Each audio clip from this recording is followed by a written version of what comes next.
So, you're a writer. Yes. Or what do you write? You're not a journo, are you? No, strictly fiction. Well, I know a few journos who could make that claim.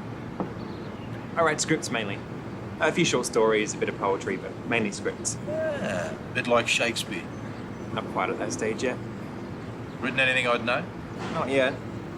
And I'm working on it. Well, you stick with it, Shakespeare. Maybe one day I'll be sitting at home, watching the telly with my kids. Your name will appear on the credits. I can say, I helped with that. Oh, somebody has to keep it real. Hey. So, what do you want to know? You're sergeant, yeah? Senior sergeant. I spent 30 years in the force without getting somewhere. Joined the force when you were 20? 19, thank you very much. Why did you join the Thin Blue Line? Usual reasons. Protect the good against the evil. Get the filth off the streets. When I was a kid, I used to read a lot of comics. Always saw myself as the guy in the white hat. A real superhero then. A bit like yourself, Shakespeare.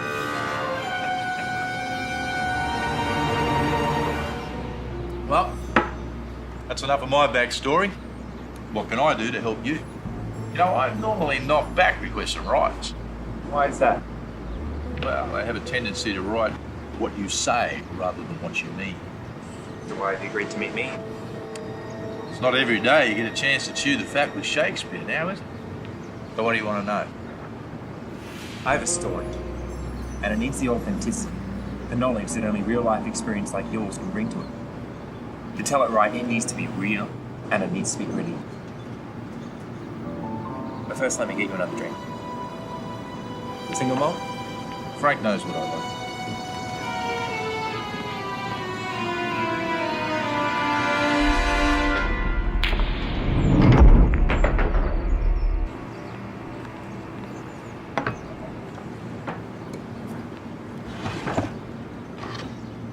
Tell me about this story of yours. It's about a young guy. No one special. A writer like me, maybe. He stumbles across something that he's not meant to see. Something that implicates a cop. Yeah, and? He isn't sure whether to report it or not. So he starts to poke about, trying to get his story straight and gather some sort of evidence. And what does he find? Well, the policeman has this great thing going on with the low-level crims on the street, and not the high rollers, so. And he gets a cut and they get protection with him. Make sure that evidence against them disappears, witnesses change their stories, and that any complications go away. Does he get proof? More than he bargained for, actually. He starts snooping around and even tails his cop, using his phone to snap photos and even some video. At one point, managing to record an entire conversation that really condemns the guy. Tell me about this conversation. What's said? This is the changing point where it really escalates, where he really realizes just how dirty this cop is. And? He records the cop, organizing to have a witness bumped off who is about to give evidence against him. Shit. This writer of yours really is playing with matches. And if he's not very, very careful, he could come to grief. Yeah? Yeah. So is this writer going to expose the cop, or is he going to keep his trap shut? Well, that's what I'm not sure of. He wants to do the right thing, but doesn't want his neck on the block either. Another? Good thing I'm not on duty tomorrow, eh? You sure you're not a journo? Journo's always good for a drink. I assure you I'm not. I'm much better at making things up. Well, that's good to hear. Journos are pretty good at making things up too.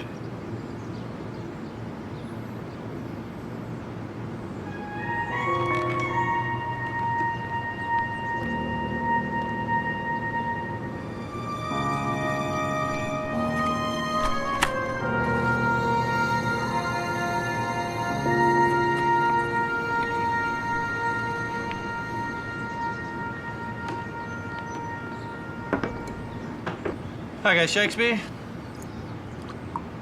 Let's get down to business about this writer of yours, eh? He's not at all concerned about the kiddie pictures on his laptop. He doesn't have anything like that. Oh, if he talks, there will be a raid on his house, and they will find enough child pornography that he could be mistaken for a fucking priest. There will be no peace for him for the rest of his pitiful fucking life. Would a cop really do that? Not like that. He'd do anything to protect himself. Doesn't matter what side of the law he's on. Now, your writer has already uncovered evidence of him organising a hit. You don't think he'd bat an eyelid about destroying a bloke's life in some other way, do you? Guess not. Damn straight. He stands to lose way too much. He's not going to let some little shit destroy it all for him.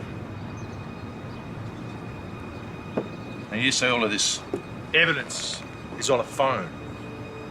Most of it. Is this little rot looking at blackmailing? That's what I'm not sure of.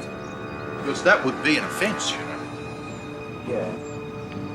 Maybe he just wants him to clean up his act. Clean up his fucking act. Oh. No. I don't believe that for a second. Everybody wants something. Now, this cop probably thinks his writer is just being clever.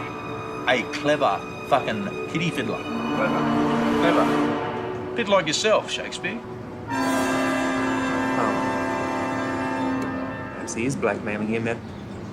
Perhaps. That is a very dangerous game. This writer would want to be making sure that he had all the right cards. Certainly raises the stakes. Everybody has their price. Perhaps the guy just wants the cop to do the right thing. You've been around the block as long as I have. You realise that doing the right thing usually means getting the price right and understanding what you've got to lose. This bloke's got to ask himself, is this worth going to prison for blackmail? Or being hounded the rest of your life as a kiddie fiddler? Or whatever. He has backup. Backup? Yeah. He has a copy of everything he has on the cop and has sent a lot to a lawyer. A lawyer? A fucking lawyer? A lawyer? A fucking lawyer? Lawyers aren't any more trustworthy than journalists. This lawyer will probably give him up the first time it suits him. Or he'd left it with a friend. Well, he would have to suck some pretty serious cock to have a friend willing to do that for him. Maybe he only saw something minor. Tried bluffing. Trying his luck for a quick buck. Bluffing, for fuck's sake. That's a good way to find yourself floating down the river trying a stunt like that. Not playing poker for fucking Cheerios here, sport. Or maybe he's just naive. Well, that would be an understatement. If this bloke has the slightest amount of sense, he will stay well clear of this copper. If he wants to do the right thing, he can phone in the evidence anonymously, staying well clear of the king of the fucking jungle. Maybe he wants the cop to change his ways. Redemption. A fucking redemption? A cop chooses his path. Once you've tasted the forbidden fruit, there's fuck all chance of a U-turn.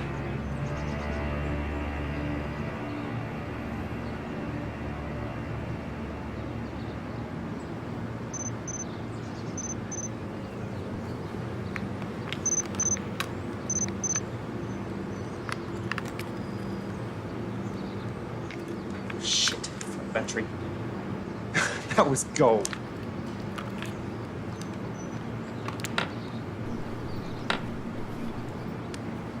I'm going outside for a smoke.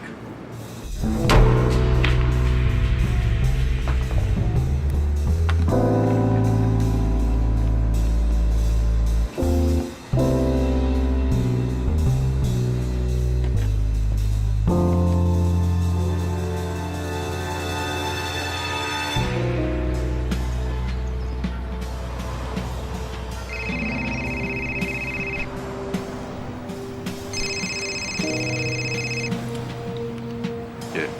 Hey, boss. Found his notes. Guess he was a writer after all. Yeah, rightio.